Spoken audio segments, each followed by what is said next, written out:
前头已经看过了，这是我们的排练厅。说实话，我们的排练厅比一般的小剧场都要大。您坐。这个事情是这样子的呢，现在呢，我这个地方已经租出去了，晚上还有演出。您就是出再高的价钱，那我也不能随便毁约，是不是？您能做得了这剧院的主吗？那当然了，我是这的老板呀。冒昧的问你一句，您多大的剧团呀？剧团不大，20多人吧。哈哈，哎呀，这样的话，我有话可就直说了。我这个地方，可不是随便哪个小剧团能租得起的。那现在租给的美心剧团，好歹也是50、60人的大团，场场演出都是爆满的呀。那这样，我买。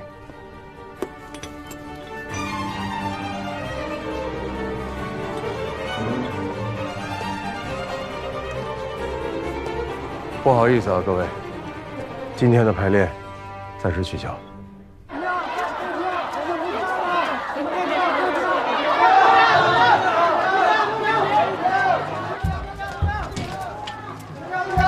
怎么回事啊？明天就要演出了，怎么这么多人退票啊？你们啊？干妈，怎么回事啊？看这儿。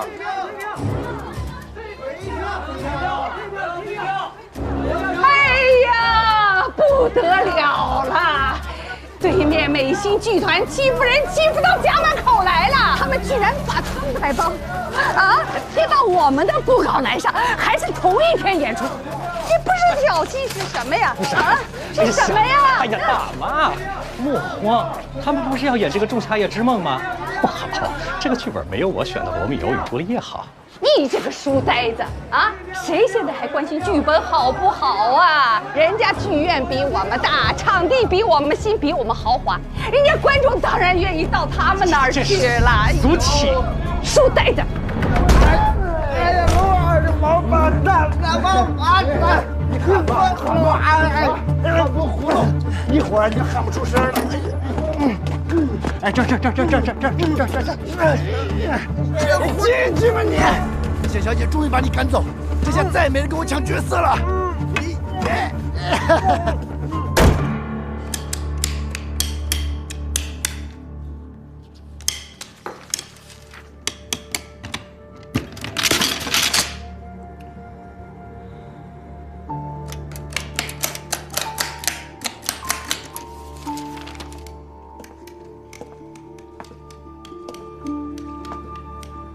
哎呀，冼小姐这一打算盘啊，就说明咱们又没钱了。这外边还嚷嚷着退票，内忧外患的，也不知道还能不能撑得下去呀。哎，沈小姐这叫阁楼上打算盘，算得高。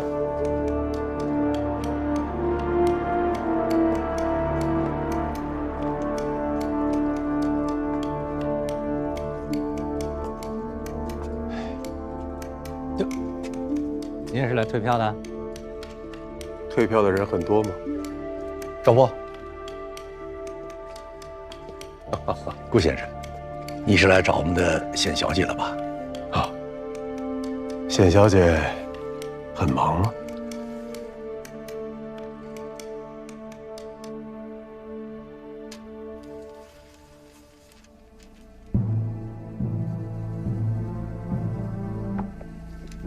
这是干什么？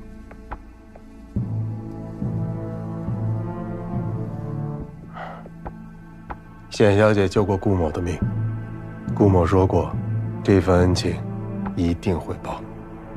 虽说知恩图报是天经地义，但是这里也太重了些吧？哎，冼小姐言重了。对于美心剧院想要抢长生剧团明晚演出的风头来讲，这一点都不重。当然了，搬不搬，还要随冼小姐的意。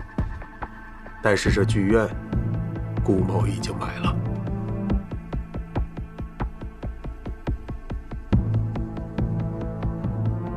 明白了，你想要丁一。我说过，我不会让他跟你走的。我不会把我的人交到一个危险的人手上。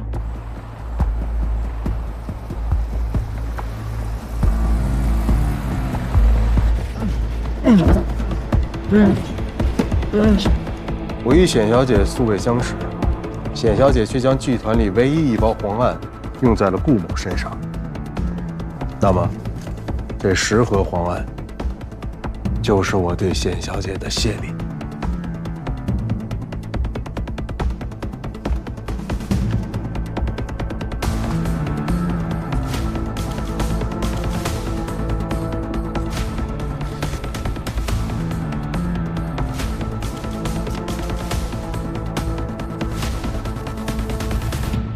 好大的手笔啊！黄案现在在黑市上，可是千金难求。顾先生，可真是神通广大。显小姐对黑市的行情看来是了如指掌啊。滴水之恩当涌泉相报，我相信这10盒黄案，显小姐，还有显小姐的朋友们，一定用得上。东西真是好东西，也够金贵。可我一剧团老板，哪儿用得着这些药呢？更没有你说的什么朋友，用得着这东西。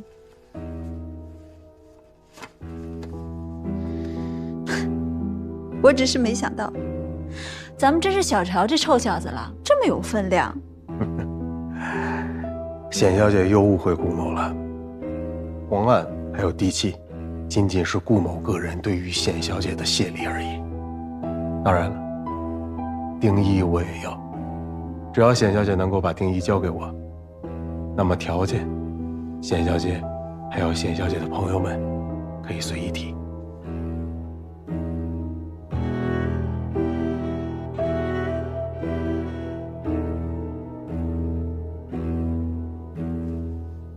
只可惜，我不是地主，他也不是我们家的长工，我做不了他的主。说到底，这是你跟丁一之间自己的事儿，你直接跟他说吧。好，那么从今天起，只要丁一出了显小姐朝生剧团的大门，接下来就是我和他之间的事情了。也请显小姐不要食言。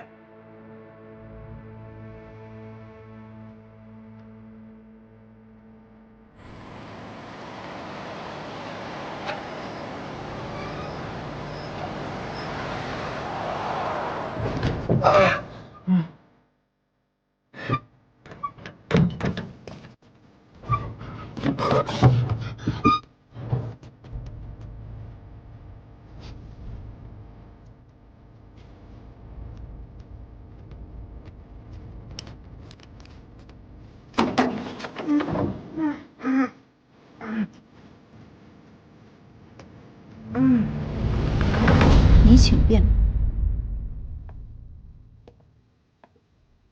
等等，还有什么事情吗？顾先生，哎，这送都送了，哪有往回拿的道理？留着吧。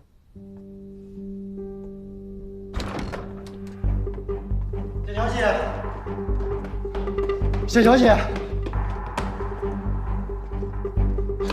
不好了，谢小姐，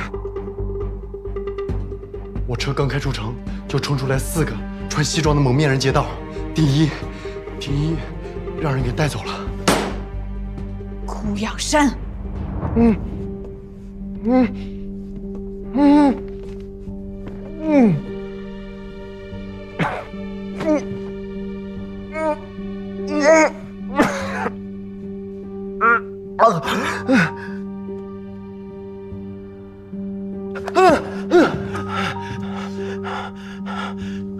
看到这些灯光亲切吗？又回到你熟悉的地方了，啊！别过来，别过来，别过来！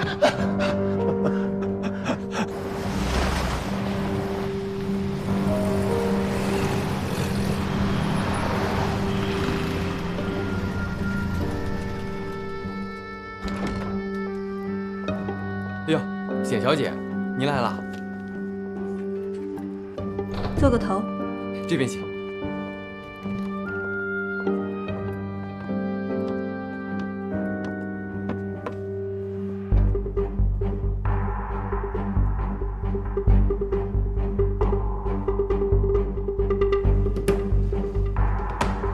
小姐，赶时间吗？老肖同志，丁一被顾养山给劫走了。如果他落在日本人手里，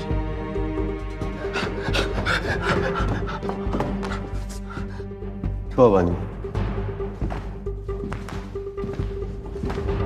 你别过来，转过去，转过去，解绳子。对面就是朝圣剧团。那啥也看不见啊。这个顾养山是重庆卫戍区的副司令顾正则的儿子，刚刚从国外回来，为军统的上海站服务。他绑架丁一，应该是为了让丁一继续扮演李约瑟，为破译目前日本人主导苏北战场那道神秘的密码，找到突破口。可是对丁一来说，这样的行动太危险了。想必你也知道我的用意了。我再给你最后一次讨价还价的机会，说吧，想要多少钱？1根，2根。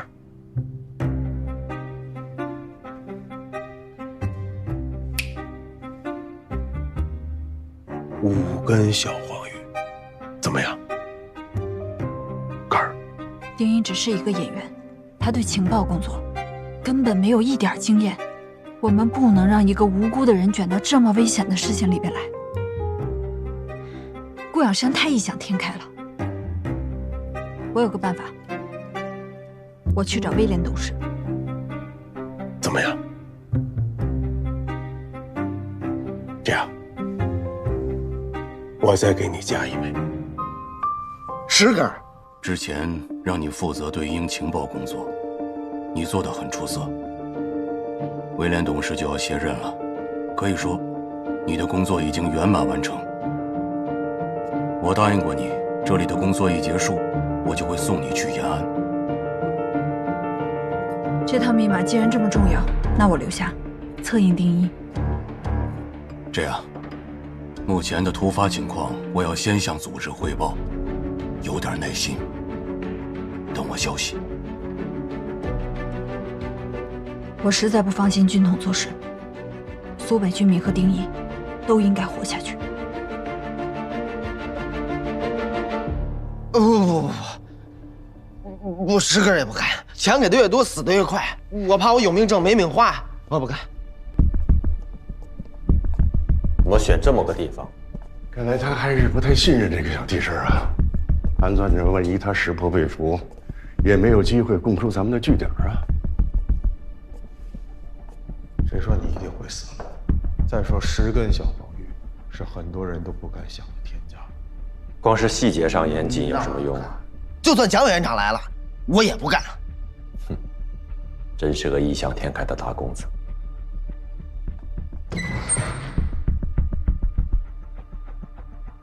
杨开，看样子他还没被你说服呢。老师，您怎么来了？就他呀，难堪大任吧？老师，上级吧。领导，你可算来了，领导，你可得给我做主。你说他一个锄奸队的，您就让他好好锄奸不就完了吗？干啥要揪着我们小老百姓不放呢？这是干啥呢？不信你们问他，我才救了他的命啊！都说滴水之恩，当涌泉相报，涌泉啊，老师，他可倒好，他现在直接给我绑了，刚才还要拿10根小黄鱼去逼着我送死，这不就是恩将仇报吗？我哪有那个本事啊？我从小到大就是胆小，就这么大点的小狗，它瞪我一眼，我都能吓得尿裤子，更别说日本人了。你说到时候我要是在日本人面前那露了馅儿，那可咋办呀？都不用什么辣椒水，也不用老虎凳，只需要2个嘴巴子，我就能把你们所有人全都给撂了。所以说，我真的就是个废物，我啥也干不了。麻烦你们能不能把我当个屁给放了呀？我们家就我一根独苗，我娘还在老家等着我回去给她养老呢。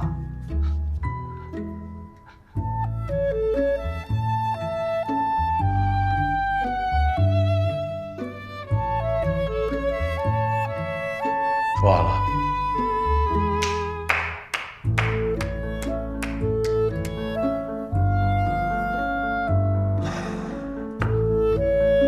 20根啊！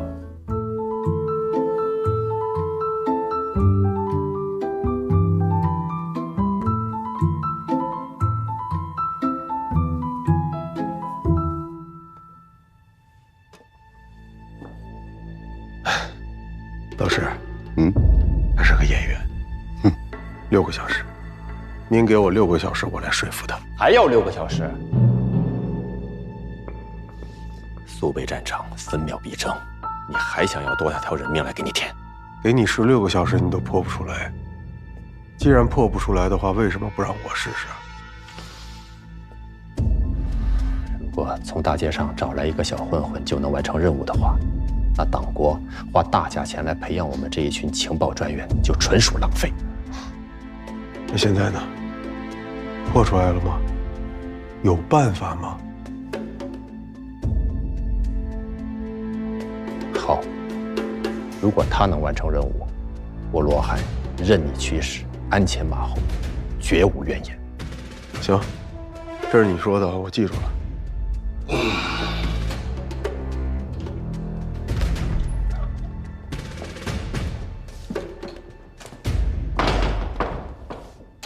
曹站长，深呼吸，深呼吸。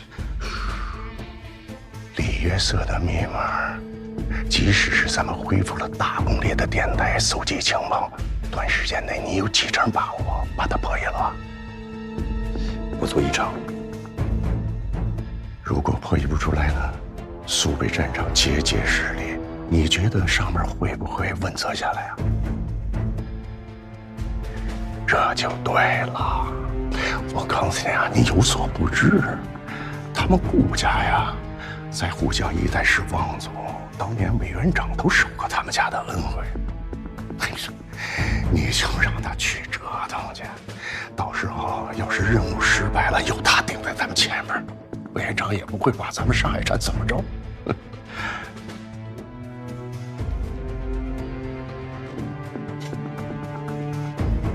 你就是这样当站长？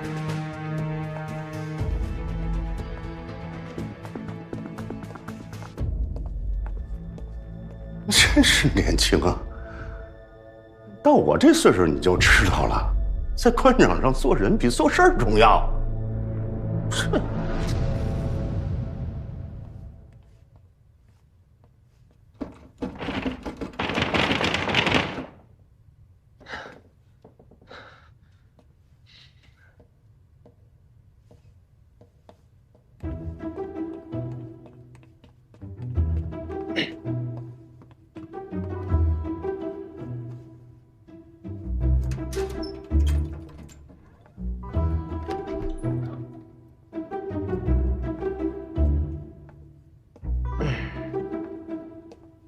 顾先生，不好意思，今天这台演出到此结束了。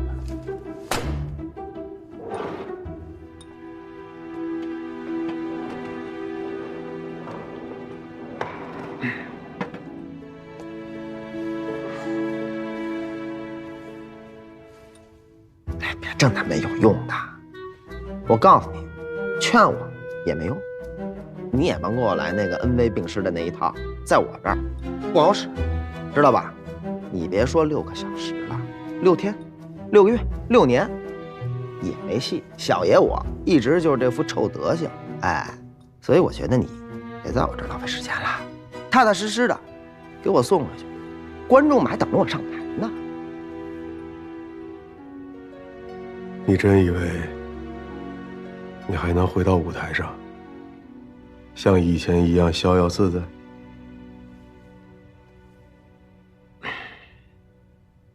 听说你是东北人，9·18事变之后来的上海。对呀，咋了？我娘九死一生，才带我一块逃出来的。所以说，我要是在你这儿丢了性命，我得多对不起他老人家。9·18事变之后，你能从东北逃到上海，但是现在东北、华北已经沦陷，华中一带陷入苦战，上海已陷入泥潭，租界已经成为孤岛了。可能用不了几天，日本人就打进这租界来。到时候你往哪儿逃啊？哎，你打住！你别跟我聊这些。你真以为我们小老百姓大字不识几个就啥都不懂啊？9·18我们为啥跑？还不是因为东北军那些官员放弃抵抗了，拿我们老百姓去堵枪眼。我告诉你，要不是因为命大，我们根本活不到现在。哎，现在不也一样吗？日本人来了，枪一响，蒋委员长呢？人去哪儿了？跑了，没影儿了，躲到重庆去了。咋的？还想让我们小老百姓去给他打枪眼了？我告诉你，我算是看明白了，这官儿越大，跑得越快。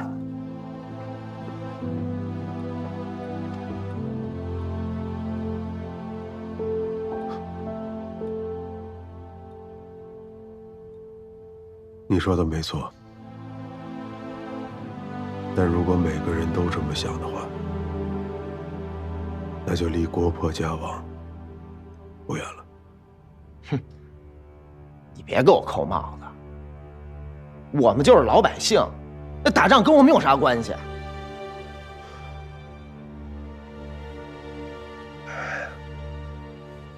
当年八国联军入侵北京，18000人的联军，不费吹灰之力，攻下了有10数万守军的北京城。除了当局者不作为软弱无能之外，还因为有人给他们引了路，打开了城门。日本人现在入侵南京，杀我同胞30万人，已经打到家门口了，而你却还想当那个领头开城门的人。我咋领头了？我啥时候开门了？你别血口喷人啊！你替李约瑟教会了日本人，就是替他们打开了城门。你将刀刃对向了自己的同胞，你还说没有？我没有，我就是个老百姓，我是个演员而已，我就是他妈跑龙套的。我挣点钱怎么了？我想吃饱饭，我得活着，我有错吗？现在我娘还在老家等着我回白马湖给她养老呢。但是苏北战场上的中国百姓，因为你替李约瑟教的密码而流血身亡，这样你也无动于衷吗？你清高，你厉害，你多厉害啊！像你们这种出身的人，衣食无忧，当然可以忧国忧民了。我们呢？我们可以吗？你如果像我们一样，天天地里刨食，泥巴里打滚，活都活不下去，你就不会这么想了。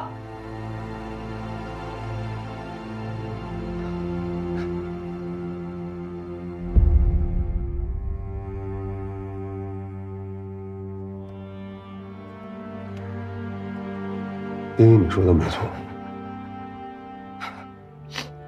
我就是你口中衣食无忧、锦衣玉食的人。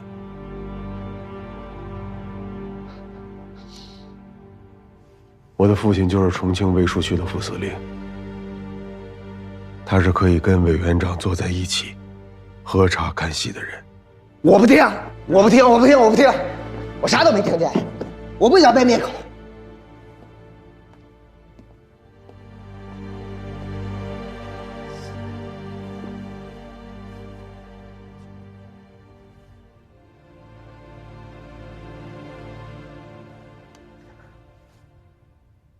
我想和你说的是，我们的确没办法选择自己的出身，但是我们可以决定我们要做什么样的事情。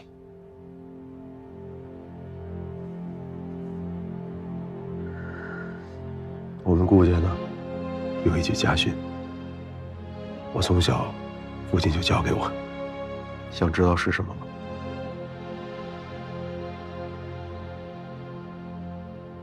精忠报国。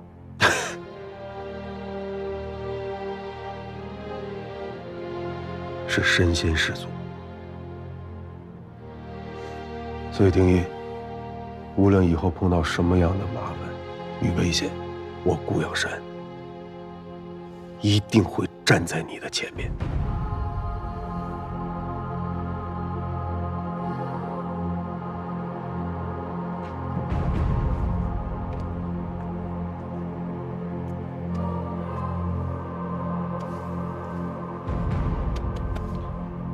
先看看吧，回头再做决定。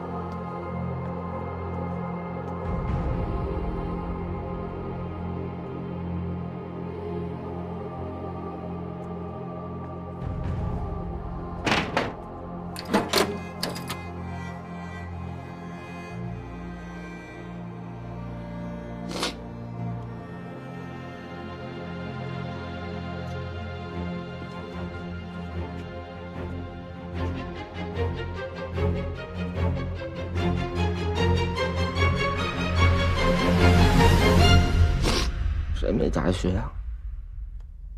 老子也要家训。36计，走为上。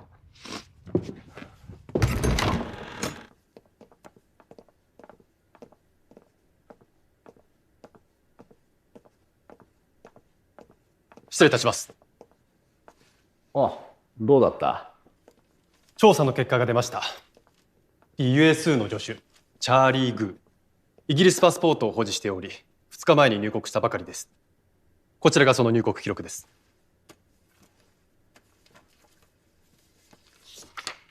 おい、これ本物か？偽物じゃないだろ。USU に国境警備と税関を支配するだけの力があれば別ですが、それはありえません。憲兵隊の方じゃまだ彼の行方をつかめないのか？はい。彼の車が後部局ウェイリエンゴンゴアンに止まっているのを見つけましたが、イギリス人のところは操作がしにくく、現在人を派遣し24時間体制で見張らせています。しかしまだUSU の出入りは確認が取れていません。この2ヶ月間彼の様子を見てきて、仕事以外で彼は自分の部屋から一歩も出てない。それがなんでまた突然ウェイレンゴンゴアンに行ったりしたんだ？不让老子走，行，兵来将挡，水来土掩，看谁熬得过谁。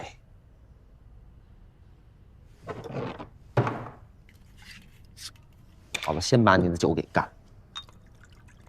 武田課長、DSR はこのところ普通ではありませんでした。特にこの2、3日の間は姿をくらまし、憲兵隊も彼の行方を把握できません。この間に何か見落としやあるいは予期せぬことがなかったとは誰にも確証できません。让我们在悠扬的旋律中继续着令人沉醉的夜晚。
日日军在苏北、皖北的攻势猛烈。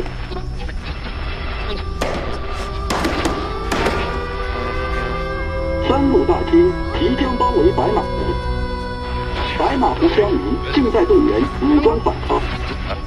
白马湖，现在我娘还在老家等着我回白马湖给她养老呢。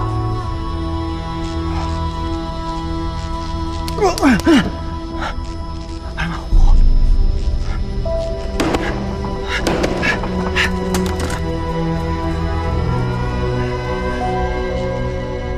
白马湖，保持，保持。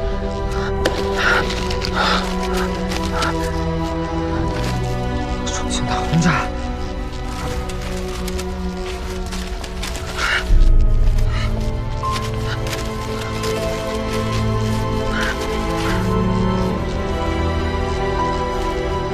上打会战。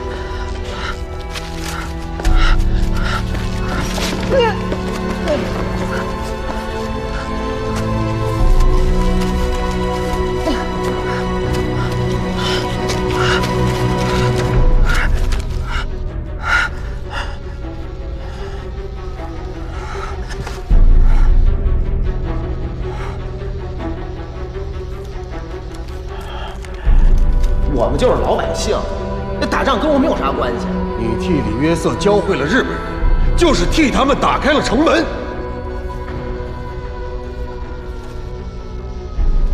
白马湖高起，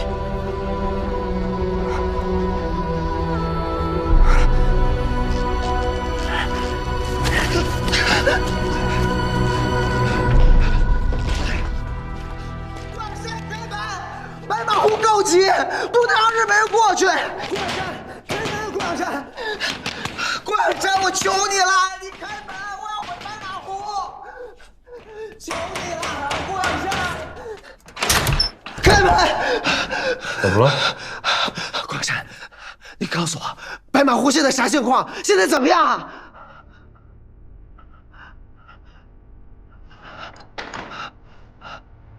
以现在的形势，白马湖撑不过72小时。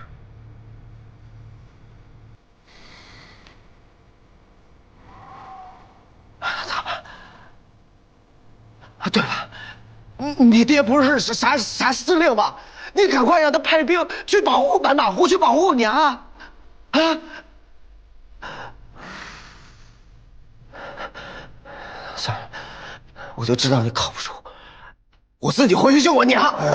你别拦我！我也想救白马湖，我也想救你娘，但我有什么办法？日军现在就在白马湖，我们根本不了解他们的作战计划，就算援军去了，也是白白送死。你一个人回去能怎么样呢？你一个人回去连进都进不去。那咋办？那我不能不还我娘啊！所以现在最重要的就是换掉敌人的战训密码，这样才有可能了解到敌人的作战计划，才能够扭转局面，你才能够救你娘。但是很遗憾，我们就只有3天时间，就3天。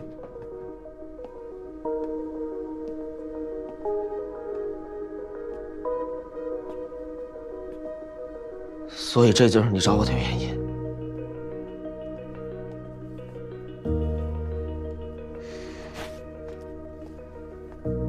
少爷，一天没吃东西了，这是你最爱吃的阳春面，您亲手做的。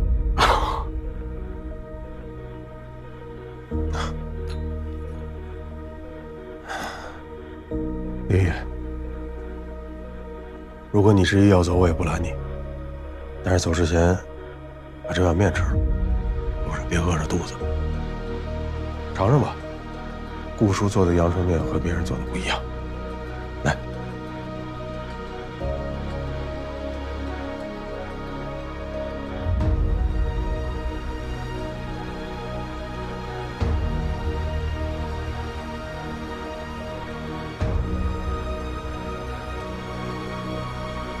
我李约瑟从来不吃这种东西。吕约瑟善意，武田也是围棋高手。我代替吕约瑟第一次去见武田之前，吕约瑟曾经教了我快1个月的围棋，加上我之前常和人赌棋的底子，才堪堪和武田下个平手。白80，天元。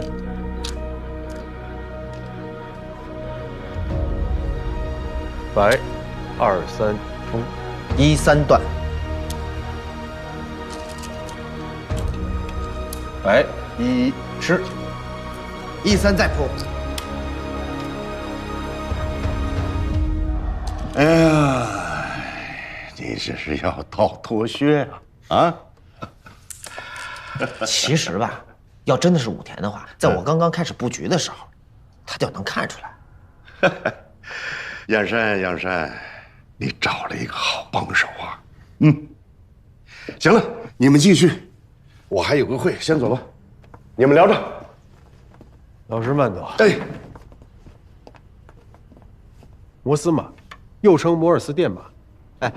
打扰一下啊，就这些吕约瑟之前都教给过我，要不咱直接上点难度呗？好，那咱们直奔主题，讲讲传递的方式。组织上认为，破译里约瑟密码对抗战大局有利，所以同意你从旁策应，协助丁尼行动，保护他的安全。但是，切记不能暴露。明白。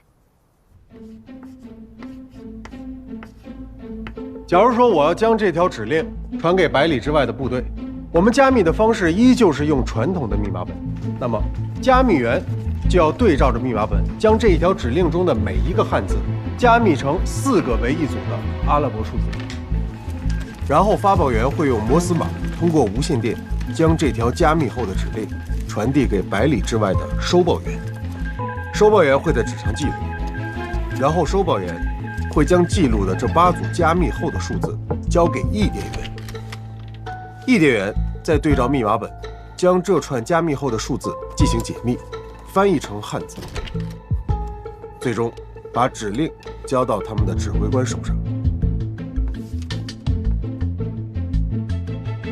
那照你这么说，直接把那密码本给偷过来不就？我也想把敌方的密码本给偷过来呀，可是你不知道，这个密码本是比生命还重要的情报，所以不是说我们想得到就能得到的。但是加密方式是相同的，所以在没有密码本的情况下，我们通过比对密文还有现有的情报，找出规律，进而破译。所以，只要搜集到供比照的样本足够多，就有希望进行破译。是啊，所以说呀，这个世界上没有绝对安全的密码本，除非对应消息的那组数字，它不固定。哎，看来你比我想象中的聪明得多呀。近藤君、君は我々梅木官の中で最も優秀な暗号解読の専門家だ。その専門家の立場からしても彼が怪しいと思うか？この2ヶ月の間、私は彼の授業を聴講してきました。しかし彼は授業の中で暗号観察の係数について一度も言及をしていません。帝国前に授業を終えてホテルに戻ってしまうのです。可是为什么密钥生成函数的系数就是固定的这几个数？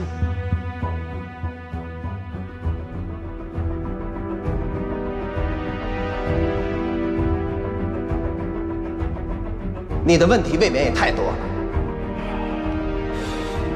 っていうことは、これまで彼が我々の前に見せてきたことは全て我々をごまかすためだというのか？はい。これら全ては隠れ蓑に違いありません。目が不自由であることも含め、彼は人には言えぬ秘密を必ず隠し持っています。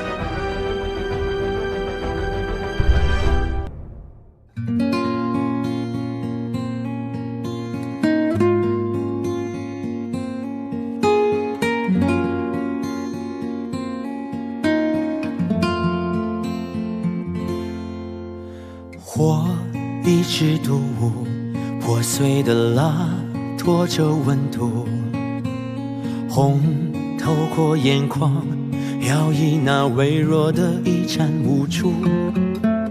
花捧起朝露，皲裂的身躯化成迷途。等天边日出，第一缕光辉替我起舞。家隔着迷雾，没有方向，也没有退路。在咽下痛苦，假的戏真的人说不清楚。风去往何处，摇晃着谁的床，低声的诉。心沙沙作响，或是你，或是我在感伤。他在守望茫茫原野上，泪水拂过已皲裂的伤。他在守望阴影里流浪，夜色落幕，回首已是天亮。